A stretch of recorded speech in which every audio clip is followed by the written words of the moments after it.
കളിക്കാൻ പോവാണ്. ഞാനിപ്പോ കഥ പറയും, എത്ര പേരുടെ കാലം വന്നു അതിന്റെ അപ്പഴത്തേക്ക് ഞാൻ കല്ല് കളിച്ചു. അപ്പൊ അന്നേരം നമ്മൾ പറഞ്ഞു നിർത്തിയത് പിന്നെ 9ാം ക്ലാസ്സിലെ അവസാനത്തെ വാർഷികം വന്നു. അപ്പൊ 2 ഇരട്ടപ്പേര് വീണല്ലോ അന്ന്. ഒന്ന് പിന്നെ കുചേല, 3ാമത്തെ വീണില്ല, നമ്മൾ പറയാൻ പോകുന്നതേ ഉള്ളൂ. 3ാമത്തെ ഇരട്ടപ്പേരിന്റെ കാര്യം പറയാൻ പോകുന്നതേ ഉള്ളൂ.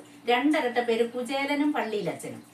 ഇനി 3ാമത്തത് 9ാം ക്ലാസ്സിലെ അവസാനത്തെ വാർഷികം വന്നപ്പം രാത്രി പരിപാടി ഉണ്ടായിരുന്നു. അന്നേരം ഒരു നാടകവും ഒരു ഡാൻസിനുമായിരുന്നു പേര് കൊടുത്തിരുന്നത്. അപ്പം നാടകം കഴിഞ്ഞതിന് ശേഷം രാത്രിയിൽ 8 മണിക്കായിരുന്നു. സ്റ്റേജിന്റെ മുമ്പിൽ മാത്രമേ നമുക്ക് പിന്നെ എന്തുള്ളു, ലൈറ്റ് ഉള്ളു. അല്ലാതെ അങ്ങോട്ട് അന്നത്തെ കാലഘട്ടത്തിൽ 4 ചുറ്റുമൊന്നും ലൈറ്റ് ഇടത്തില്ല. അപ്പോഴ് പിന്നെ നാടകം കഴിഞ്ഞതിന് ശേഷം വെള്ളം കുടിക്കാൻ ദാഹിച്ചു.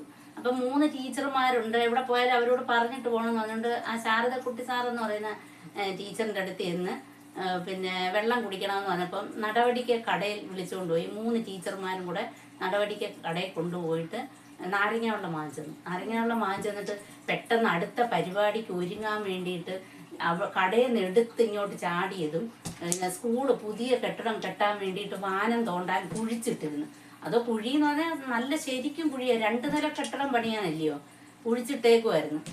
ഓടി ഇങ്ങോട്ട് വന്നില്ല, കുഴിക്കകത്തങ്ങ് വീണ് കഴിഞ്ഞപ്പോൾ ഇരുട്ടത്തല്ലയോ, ആരോ അവിടെ നിന്നോണ്ട് പറഞ്ഞ് അയ്യോ കുഴിയിൽ ആരോ വീണെന്ന് പറഞ്ഞപ്പോഴാണ് ടീച്ചർമാർ അന്നേരം ശ്രദ്ധിക്കുന്നത്.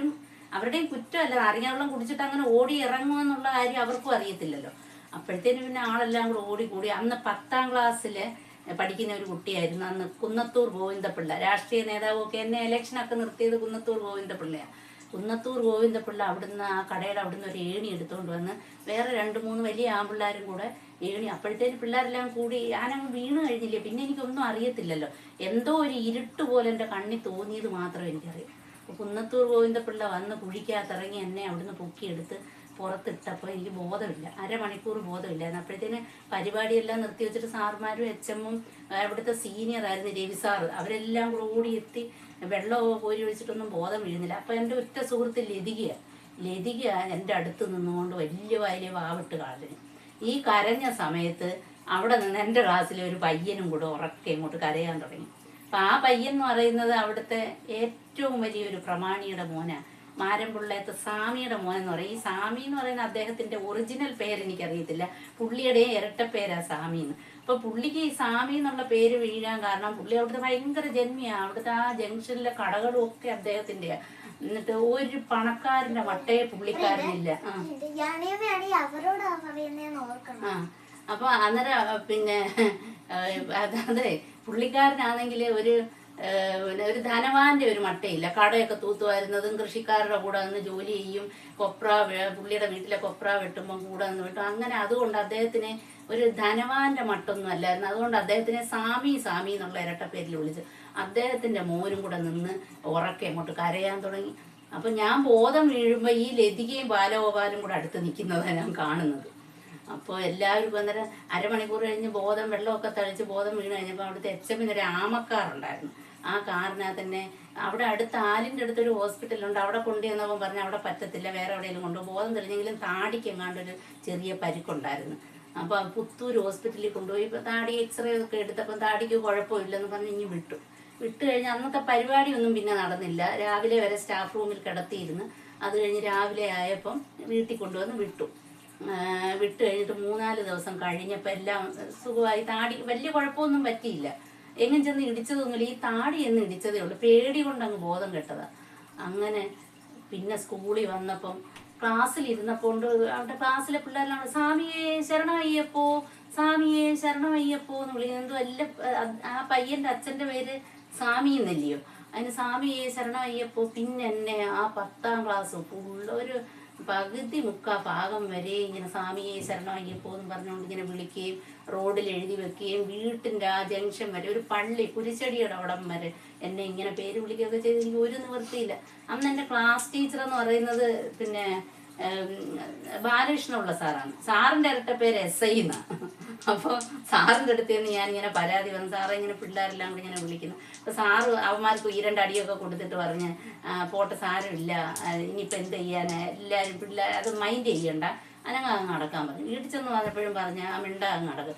അപ്പം ഈ പിന്നെ പയ്യൻ്റെ അനിയനും പെങ്ങളും ഒക്കെ അവിടെ പഠിക്കുന്നുണ്ട്. പക്ഷെ അവരൊക്കെ ചിരിച്ചങ്ങ് കളഞ്ഞു. അനിയനാണ് എൻ്റെ അടുത്ത് ഭയങ്കര സ്നേഹമായിരുന്നു. അപ്പം അവർക്ക് അതൊന്നും ഒരു പ്രശ്നമായിരുന്നില്ല. അങ്ങനെ ഒരു ദിവസം പിന്നെ അവിടുത്തെ ഈ നെടിയവളയുടെ നട്ടല്ലായിട്ടുള്ള ഒരു സ്ഥാപനമുണ്ട്, ഗുരുകുലം ട്യൂട്ടോറിയൽ. അവിടെ ഞാൻ ട്യൂഷന് പോകുന്നത്. അപ്പോൾ ക്ലാസ്സിൽ ഇരുന്നപ്പോൾ വാസുള്ള സാറ് ഹിന്ദി എടുത്തുകൊണ്ടിരിക്കുക. സാറ് ബയോളജി ഹിന്ദിയാണ് പഠിപ്പിക്കുന്നത്. ഹിന്ദി പഠിപ്പിച്ചുകൊണ്ടിരുന്ന ഗുലാബ് എന്നുള്ള പാഠം പഠിപ്പിച്ചുകൊണ്ടിരുന്നപ്പം സാറ് തിരിഞ്ഞ് നിന്ന് ബോർഡിൽ ഏതാണ്ട് എഴുതിയപ്പം സാറിനുണ്ട് ഇരട്ടപ്പേര്. സാറിൻ്റെ ഇരട്ടപ്പേര് സോപ്പ് കുട്ടപ്പൻ. വെള്ള ലെക്സ് സോപ്പിന്റെ കൂട്ടിരിക്കുക സാറ്. അതുകൊണ്ട് സാറിനെ അന്ന് സോപ്പ് കുട്ടപ്പ എന്നാണ് വിളിക്കുന്നത്. അപ്പൊ ഈ ഇരട്ടപ്പേര് എല്ലാവർക്കും ഉണ്ട്. സാറിനും അറിയാം സാറിന് അങ്ങനെ ഒരു ഇരട്ടപ്പേരുണ്ടെന്നുള്ള കാര്യം. അപ്പൊ ഗുലാബ് എന്നുള്ള പാഠം പഠിപ്പിച്ചുകൊണ്ട് ഞാൻ പുറകെ ഇരുന്ന രണ്ട് സ്വാമി ശരണം അയ്യപ്പ എന്ന് വിളിച്ചു. അപ്പൊ സാറ് എഴുന്നേൽപ്പിച്ചു. എന്താ അങ്ങനെ വിളിച്ചു. പിന്നെ അവിടെ ക്വസ്റ്റ്യൻ ചെയ്യലായി. ഞാൻ എന്നിട്ട് പരാതി പറഞ്ഞു, സാറേ കുറേ ദിവസം കൊണ്ട് എൻ്റെ പുറകെ നടന്ന് ഇങ്ങനെ വിളിക്കുക, എനിക്കൊന്നും ചെയ്യാൻ. പിന്നെ സാറവന്മാർക്കൊക്കെ ഇരണ്ടടി കൊടുത്തങ്ങ് ഇരുത്തി. എന്നാലും യവന്മാർ നിർത്തിയില്ല. കുറച്ച് ദിവസം കഴിഞ്ഞപ്പോൾ ഞാൻ വിചാരിച്ച് ഇതിനൊരു അറുതി വരണമല്ലോ. ആരോട് പറഞ്ഞിട്ടും ഇതിനൊരു ഒരു പരിഹാരം കാണാൻ പറ്റുന്നില്ല. അടിയൊന്നും അവന്മാർക്കൊരു പ്രശ്നമല്ലല്ലോ. ഒരു ദിവസം രാത്രി കിടന്നുകൊണ്ട് ഞാൻ ആലോചിച്ച് ഇതിനെന്തോ ഒരു പരിഹാരം. വീട്ടിൽ പറഞ്ഞിട്ടും അവർക്ക് ഇതിനൊന്നും നേരമില്ല. ഇതിനൊന്നും ആരും ചോദിക്കാനും പറയാനും ഒന്നും നടക്കത്തില്ല. അപ്പം അന്ന് രാത്രി ഞാൻ ആലോചിച്ച് ഇതിനെന്തോ ഒരു പരിഹാരം. അപ്പോൾ വാസുള്ള സാർ ഗുലാബ് എന്നുള്ള പാഠം പഠിപ്പിച്ചുകൊണ്ടിരുന്നപ്പോൾ അന്നേരം ആ ഗുലാബിനകത്ത് പറയുന്നു, നമ്മളൊരു റോസ ചെടി, ആ ചെടിയിൽ പൂവുണ്ടാവുമ്പം നമ്മൾ ആ പൂവിനെ പറിച്ചെടുക്കും, മുള്ളിനെ അങ്ങ് ഉപേക്ഷിക്കും. അപ്പം നല്ലതിനെ എടുത്തുകൊണ്ട് ചീത്തയെ ഉപേക്ഷിക്കുക. ഇതൊക്കെ എൻ്റെ മനസ്സിലിങ്ങനെ ഉണ്ട്. ആ അന്ന് പഠിപ്പിച്ച പദ്യങ്ങളൊക്കെ ഓർത്തുകൊണ്ട് ഇങ്ങനെ കിടന്നുറങ്ങിയപ്പോൾ എൻ്റെ മനസ്സിൽ ഓർത്ത് ഇതിനൊരു തിരിച്ചടി. കാരണം ഇത്രയും നാളുകൊണ്ട് 3 വർഷം കൊണ്ട് ഞാൻ അനുഭവിക്കുക ഇരട്ടപ്പേര്. ഓരോ വർഷം ഓരോ ഇരട്ടപ്പേര്. അപ്പോൾ ഒരു ദിവസം വാസുള്ള സാറ് പറഞ്ഞു, നിന്റെ ഈ സ്റ്റൈലൊക്കെ ഒന്ന് മാറ്റിക്കൊണ്ട് വന്നാൽ നീ എപ്പോഴും ഈ മാക്സി ഫുൾ അല്ല പള്ളിയിലച്ഛൻ്റെ കോട്ട മിക്കവാറും ഇട്ടുകൊണ്ട് പോകുന്നത്. അതിൻ്റെ പോക്കറ്റിലൊക്കെ കൈ ഇട്ടുകൊണ്ടില്ലോ പറയും ഈ സ്റ്റൈൽ കൊണ്ടൊക്കെയാ പിന്നെ പിള്ളേരിലെ ഇരട്ടപ്പേരിടുന്നതെന്നൊക്കെ പറയും. അപ്പോൾ പിന്നെ അങ്ങനെ സാർ അങ്ങനെ പറഞ്ഞ് ഈ ഉടുപ്പിൻ്റെ പോക്കറ്റൊക്കെ ഞാനങ്ങ് ഒരു തയ്യക്കാരനെ കൊണ്ട് എടുപ്പിച്ചങ്ങ് കളഞ്ഞു. ബാക്കി പറയട്ടെ. അപ്പം അന്ന് രാത്രി ഞാൻ ആലോചിച്ചു, ഇവന്മാർക്കൊക്കെ ഇരട്ടപ്പേരുകളുണ്ട്, പക്ഷെ ആരും അങ്ങനെ വിളിക്കത്തൊന്നുമില്ല, ഇവന്മാരെ പേടിച്ച്. ഞാൻ അടുത്ത ദിവസം ബാലകൃഷ്ണപിള്ള സാറായ എൻ്റെ ക്ലാസ് അധ്യാപകനോട് എന്ന് പറഞ്ഞു, സാറേ എനിക്ക് ഉച്ചയ്ക്ക് 1ാമത്തെ പീരീഡ്, ഉച്ച കഴിഞ്ഞുള്ള പീരീഡ് കഴിഞ്ഞു, എനിക്ക് വീട്ടിൽ പോകണം, വയറ്റുവേദന എടുക്കുന്നെന്ന് പറഞ്ഞു. അപ്പോൾ സാറ് ചോദിച്ചു, നീ നടന്നു പോയി 8 കിലോമീറ്റർ ബസ്സിൻ്റെ സമയത്ത് വിടാമെന്ന് പറയുമ്പോൾ ഞാൻ പറഞ്ഞു, വേണ്ട, ലതികയെ കൂടെ വിട്ടാൽ മതി, എൻ്റെ വീടിൻ്റെ അടുത്തുള്ള കുട്ടിയില്ലയോ, ഞങ്ങൾ രണ്ടോട് ഒരുമിച്ച് പൊക്കോടാന്ന് പറഞ്ഞു. അങ്ങനെ ഞാനൊരു തീരുമാനം, വയറ്റുവേദനയായിട്ടൊന്നും അല്ല അന്ന് ഇറങ്ങുന്നത്, ഒരു തീരുമാനം എടുത്തുകൊണ്ട് അവിടെ നിന്ന് ഇറങ്ങി. ഒരു 2:30 ആയപ്പോൾ സ്കൂളിൽ നിന്ന് ഇറങ്ങി ലതികയും കൂട്ടിന് വിളിച്ച് ഇറങ്ങിയിട്ട് നടവടിക്ക കടയിൽ നിന്ന് ഒരു 5-6 ചോക്ക് ഇങ്ങ് വാങ്ങിച്ചു. കയ്യിൽ 1 രൂപയും കണ്ടുണ്ടായിരുന്നു. വാങ്ങിച്ചിട്ട് ഞാൻ ഇവന്മാരെൻ്റെ ഇരട്ടപ്പേര് എഴുതി വെക്കുന്ന മതിലേലെല്ലാം താഴെയായിട്ട് യവന്മാരുടെ പേരും പിന്നില്ല യവന്മാരുടെ ചിലർക്കുള്ളയൊക്കെ അച്ഛൻ്റെ പേര് ബ്രാക്കറ്റിലിട്ട് അങ്ങ് എഴുതി വെച്ചാൽ അതിൽ 1-2 പേരൊക്കെ ഞാൻ പറയാം, എല്ലാ പേരും ഞാൻ പറയത്തില്ല. ഒരുത്തൻ്റെ പേരെന്ന് പറഞ്ഞാൽ കലങ്കിൻ്റെ കിഴി മാധു. പിന്നെ ഒരു എച്ച് മോഹൻ ഉണ്ടായിരുന്നു, അവന് എച്ചിൽ മോഹന. അല്ലാതെ അത് ഞാനിട്ട പേരല്ല, ആ വേറെ പിള്ളേരിട്ട പേരാ, അത് അവൻ്റെ പേര് വെച്ച് അതെഴുതി. പിന്നെ ഒരു പുണ്ണയ്ക്ക, ഒരുത്തനുണ്ടായിരുന്നു.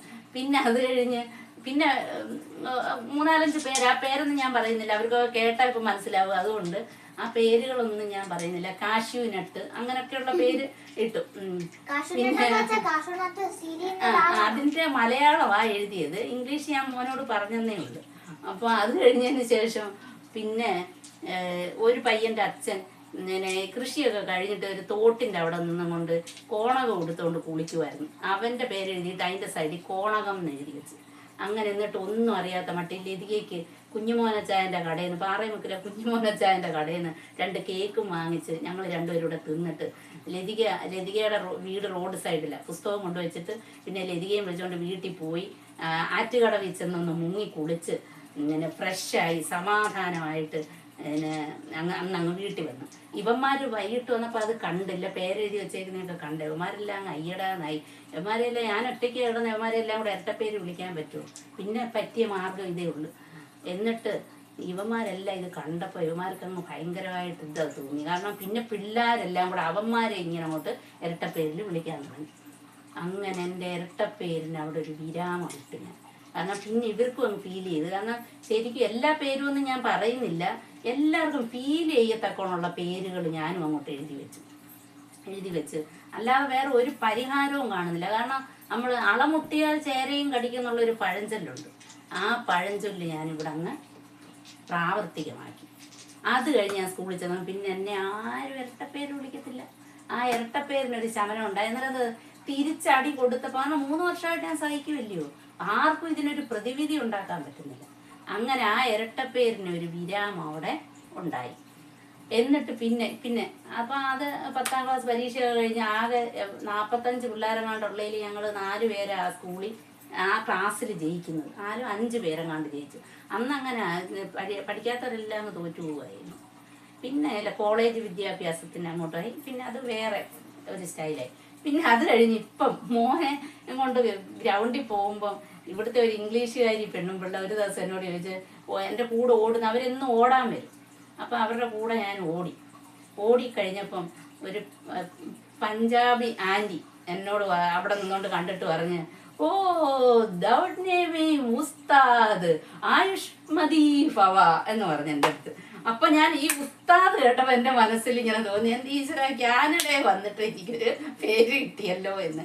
അപ്പൊ ആ ആൻറ്റി എപ്പോഴും എന്നെ കാണുമ്പോൾ ഭയങ്കര സന്തോഷമാണ്. ഇന്ന് ഓടാൻ പോകുന്നില്ലയോ എന്നൊക്കെ ചോദിക്കും. ഞാൻ പറയാൻ പോകുന്നുണ്ട്, ഇത്തിരി കൂടെ കഴിഞ്ഞിട്ട് ഞാൻ ഓടാൻ പോകുന്നുണ്ടെന്നൊക്കെ പറയും. അപ്പൊ ആ ആൻറ്റിയുടെ വായിൽ നിന്ന് വന്ന പേരെന്താ, ഉസ്താദ്. അപ്പൊ ഞാൻ ഇതെല്ലാം കൂടെ കണക്ക് കൂട്ടി നോക്കിയപ്പോൾ എന്തുവാ, ആദ്യത്തെ എൻ്റെ പേര് കുചേലൻ, രണ്ടാമത്തെ എൻ്റെ പേര് പള്ളിയിലച്ചൻ, മൂന്നാമത്തെ എൻ്റെ പേര് സ്വാമിയേ ശരണമയ്യപ്പ, നാലാമത്തെ എൻ്റെ പേര് ഉസ്താദ്. ഇതെല്ലാം കൂടെ കൂടി ചേർന്നപ്പോൾ ഞാൻ മനസ്സുകൊണ്ട് വിചാരിച്ചു, എല്ലാ മതസ്ഥരും എന്നിലുണ്ട് എന്നുള്ള ഒരു ധാരണ എനിക്കുണ്ടായി. ഹിന്ദു മതത്തിലുള്ളതാണ് കുചേലനും കൃഷ്ണനും, പിന്നെ ക്രിസ്ത്യൻ മതത്തിലുള്ളതാണ് പള്ളിയിലച്ചൻ, പിന്നെ സ്വാമിയെ ശരണമയ്യപ്പവും ഹിന്ദു മതത്തില്, ഉസ്താദ് മുസ്ലിം മതത്തിൽ. അപ്പൊ ഈ മതങ്ങളെല്ലാം കൂടെ കൂടി ചേർന്ന ഒന്നാണല്ലോ ഞാൻ. അപ്പൊ എനിക്ക് ശരിക്കും ആ ഒരു ദൈവത്തിന്റെ ഒരു അനുഗ്രഹമാണ് അവിടെ കിട്ടി. അന്ന് അവരെ ഇരട്ടപ്പേരിട്ടെങ്കിലും ഈ ആന്റി അവിടെ നിന്ന് ദൗഡ്നേമേ ഉസ്താദ് എന്ന് പറഞ്ഞപ്പോൾ എനിക്ക് ഉണ്ടായ ഒരു സന്തോഷം. അന്ന് അവരെ ഇട്ട പേരുകളെല്ലാം എനിക്ക് ദൈവികമായിട്ടുള്ള പേരായിരുന്നു ഇട്ടത്. അപ്പോൾ ആയുഷ്മതി ഭവ എന്ന് പറഞ്ഞപ്പോൾ ഞാൻ എൻ്റെ ആയുസിനെ കുറിച്ചൊന്ന് ഓർത്തു. അപ്പോൾ എൻ്റെ ജാതകത്തിൽ എഴുതിയിട്ടുണ്ട് 61 വയസ്സിന് ശിഷ്ടവും വെച്ച് ജോത്സർ അവിടെ ജാതകം അടച്ചേക്കുകയാണ്. അപ്പോൾ ഇപ്പം എനിക്ക് 60 വയസ്സുണ്ട്. അപ്പം ആ കഥ മോനോട് അത് ബാക്കി പിന്നെ പറയാം. ഇപ്പം നീണ്ടുപോകുന്നു, കഥ അങ്ങ് നീണ്ടുപോയി. ഇനി നമുക്ക് കഴിഞ്ഞെന്ന്. അപ്പൊ മോൻ ഇന്നലെ എന്നോട് പറഞ്ഞില്ലായിരുന്നോ, ഈ ഒരു ദിവസം കൊണ്ട് ആ കഥ തീർക്കണം, ഇനി നമുക്ക് വേറെ കഥ പറയാമെന്ന് പറഞ്ഞില്ലയോ? അതുകൊണ്ടാണ് ഇത്രയും നീണ്ടുപോയെ. അപ്പൊ ഇനി നമുക്ക് കല്ല് കളിക്കാം. നീലകണ്ഠന് കഥ ഇഷ്ടപ്പെട്ടോ? നെക്സ്റ്റ് വീഡിയോ കല്ല് കളിക്കാൻ എങ്ങനെയാണെന്ന് പഠിപ്പിച്ചു. പഠിപ്പിച്ചു. അപ്പൊ നെക്സ്റ്റ് വീഡിയോ കാണാം. ബൈ.